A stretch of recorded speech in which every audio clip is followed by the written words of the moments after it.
नमस्कार दोस्तों, welcome to new video. आज का टॉपिक है ब्रेन एंड फॉरगेटिंग। मानव मस्तिष्क को सही से काम करने के लिए जानकारी को इकट्ठा करने और भूलने की जरूरत होती है। याददाश्त खोने के कारण अनावश्यक जानकारी नष्ट हो जाती है। इस प्रक्रिया में बाधा आने से गंभीर मानसिक बीमारियां हो सकती हैं। बसेल के साइंटिस्ट ने एक ऐसा मॉलिक्यूलर मैकेनिज्म खोजा है जो भूलने की प्रक्रिया को सक्रिय रूप से काबू करता है। मॉलिक्यूलर मैकेनिज्म का मतलब है कि कैसे छोटे अणु जैसे प्रोटीन और जीन एक साथ काम करके जीवित कोशिकाओं में प्रक्रियाएं करते हैं। यह बताता है कि कैसे प्रोटीन बनते हैं, जीन कैसे काम करते हैं और एंजाइम रासायनिक प्रतिक्रियाओं को कैसे तेज करते हैं। यह सब मिलकर जीवन के विभिन्न कार्यों को संभव बनाता है। इसे ही कहते हैं मॉलिक्यूलर मैकेनिज्म। हमें गंभीर मानसिक रोगों से बचने के लिए भूलना आवश्यक है और भूलना सक्रिय रूप से काबू किया जाता है। साइंटिफिक जर्नल सेल ने उनके रिजल्ट्स पब्लिश किए हैं कि मानव मस्तिष्क इस तरह से बना है कि केवल आवश्यक जानकारी ही स्थायी रूप से लंबे समय तक याद रहती है, जबकि बाकी जानकारी समय के साथ भुला दी जाती है। हालांकि अभी तक यह स्पष्ट नहीं हो पाया है कि यह प्रक्रिया सक्रिय है या निष्क्रिय। 13 मार्च साल 2014 को स्विट्जरलैंड बेस्ड बसेल यूनिवर्सिटी ने एक रिपोर्ट जारी की, जिसमें trans faculty research platform molecular and cognitive neuroscience के साइंटिस्ट ने अब एक ऐसा मॉलिक्यूल पाया है जो सक्रिय रूप से याददाश्त की कमी को कंट्रोल करता है। यह खोज याददाश्त से जुड़ी समस्याओं को समझने और उनका इलाज करने में महत्वपूर्ण हो सकती है। Trans faculty research platform molecular and cognitive neuroscience एक ऐसा रिसर्चर्स का ग्रुप है जो मस्तिष्क के कामकाज और कोशिकाओं में होने वाले बदलावों को समझने पर काम करता है। इसमें अलग अलग एक्सपर्ट्स मिलकर यह देखते हैं कि मस्तिष्क की कोशिकाओं में बदलाव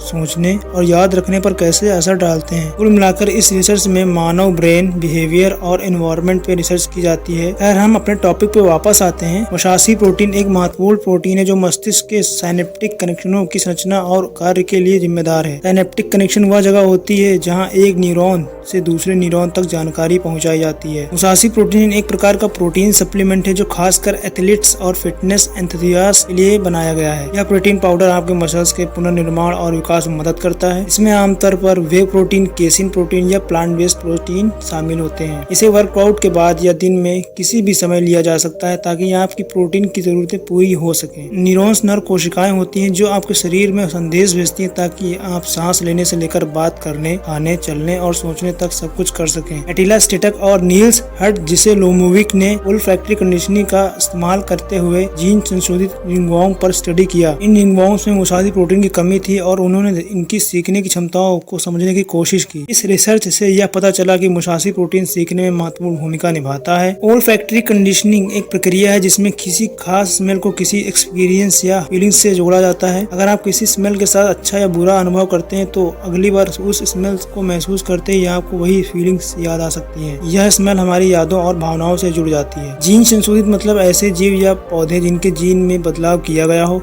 यह बदलाव उन्हें खास गुण देने के लिए किया जाता है, जैसे कि बीमारी से बचाना। इसी के साथ रिंगवॉर्म सी एलिगेंस क्या होता है इसको भी जान लेते हैं। रिंगवॉर्म सी एलिगेंस एक छोटी सी राउंड वॉर्म है जो रिसर्च में यूज होती है। यह मुख्य रूप से लैब में स्टडी के लिए पाई जाती है। इसे साइंटिस्ट द्वारा जीन और कोशिका विकास की स्टडी के लिए मॉडल के रूप में इस्तेमाल किया जाता है। यह वॉर्म मानव स्वास्थ्य और रोगों को समझने में मदद करती है। इसे ही कहते हैं रिंगवॉर्म सी एलिगेंस। एक्सपेरिमेंट से पता चला है कि वॉर्म्स में असंशोधित जानवरों की तरह ही सीखने की क्षमता है। हालांकि एक्सपेरिमेंट की लंबी अवधि के दौरान साइंटिस्ट ने पाया कि म्यूटेंट वॉर्म नई जानकारी को बेहतर तरीके से याद रख पा रहे थे। म्यूटेंट वॉर्म ऐसे वॉर्म होते हैं जिनके जीन में बदलाव हुआ हो। यह बदलाव किसी कारण जैसे कि केमिकल सब्सटेंसेस और इन्वायरमेंटल प्रभाव से हो सकता है। इन वॉर्म्स की स्टडी हमें विकास और जेनेटिक्स के बारे में समझने में मदद करता है। इसे ही कहते हैं म्यूटेंट वॉर्म। खैर, हम अपने टॉपिक पे वापस आते हैं। दूसरे शब्दों में, जिन जेनेटिक्स रूप से मॉडिफाइड वॉर्म से मस्तिष्क प्रोटीन की कमी थी वो कम भुलक्कड़ थे। भूलना कोई संयोग नहीं है। अधिक एक्सपेरिमेंट्स ने दिखाया है कि यह प्रोटीन उन मॉलिक्यूल्स का निर्माण करता है जो साइनेप्टिक कनेक्शन को स्थिर करने के लिए जिम्मेदार होते हैं। यह स्थिरीकरण सीखने और भूलने की प्रक्रिया में महत्वपूर्ण भूमिका निभाता है। रिसर्चर्स ने 2 समांतर प्रोटीन की पहचान की। एक और प्रोटीन एडेनोसिन जो साइनेप्स की वृद्धि को प्रोत्साहित करता है और इसलिए याददाश्त को बनाए रखने में मदद करता है। वहीं दूसरी ओर मस्तिष्क प्रोटीन इन साइनेप्स के स्थिरीकरण को सक्रिय रूप से रोकता है और इस प्रकार याददाश्त के खोने को बढ़ावा देता है। इसलिए इन दोनों प्रोटीन के बीच का संतुलन यादें बनाए रखने के लिए बहुत जरूरी होता है। एडेनोसिन एक प्रकार का प्रोटीन है जो कोशिकाओं में पाया जाता है। यह मुख्य रूप से कोशिका की संरचना और आकार को बनाए रखने में मदद करता है। एडेनोसिन एक्टिन नामक प्रोटीन के साथ मिलकर काम करता है जो कोशिकाओं के ढांचे में महत्वपूर्ण भूमिका निभाता है। भूलना एक निष्क्रिय प्रक्रिया नहीं बल्कि एक सक्रिय प्रक्रिया है। है और अगर इसमें कोई रुकावट आती है तो गंभीर मानसिक समस्याएं हो सकती हैं। मुसासी प्रोटीन दवाओं के विकास के लिए भी महत्वपूर्ण हो सकता है, जो अल्जाइमर जैसी बीमारियों में होने वाली असामान्य याददाश्त की हानि को रोकने की कोशिश करती है। उम्र बढ़ने के साथ चीजें भूल जाना सामान्य बात है, लेकिन गंभीर भूलने की समस्या अल्जाइमर रोग का संकेत हो सकती है। अल्जाइमर रोग मस्तिष्क से जुड़ी एक बीमारी है जो धीरे धीरे याददाश्त, सोचने, सीखने और व्यवहार संबंधी समस्याएं पैदा करती है। भूलने की समस्या कई कारणों से हो सकती है। इनमें तनाव, अवसाद यानी कि डिप्रेशन, नींद की कमी, शराब, दवाएं और थायराइड समस्याएं शामिल हैं। भूलने की आदत को रोका जा सकता है। सक्रिय रहना, स्वस्थ आहार खाना और पर्याप्त नींद लेना आपके मस्तिष्क को स्वस्थ रखने और भूलने की बीमारी को रोकने में मदद कर सकता है। भूली हुई यादें हमेशा के लिए नहीं जाती हैं, वे अभी निष्क्रिय हैं और उन्हें पुनर्जीवित किया जा सकता है। यही कारण है कि याद करने की तुलना में पहचानना अक्सर आसान होता है। तो दोस्तों, यही थी छोटी सी इन्फॉर्मेशन ब्रेन एंड फॉरगेटिंग से रिलेटेड। आई होप वीडियो आप लोगों को अच्छी लगी होगी। तो चलिए दोस्तों, मिलते हैं बहुत जल्द किसी इंटरेस्टिंग वीडियो के साथ। तक के लिए अपना और अपनों का ख्याल रखें। Bye bye and take care.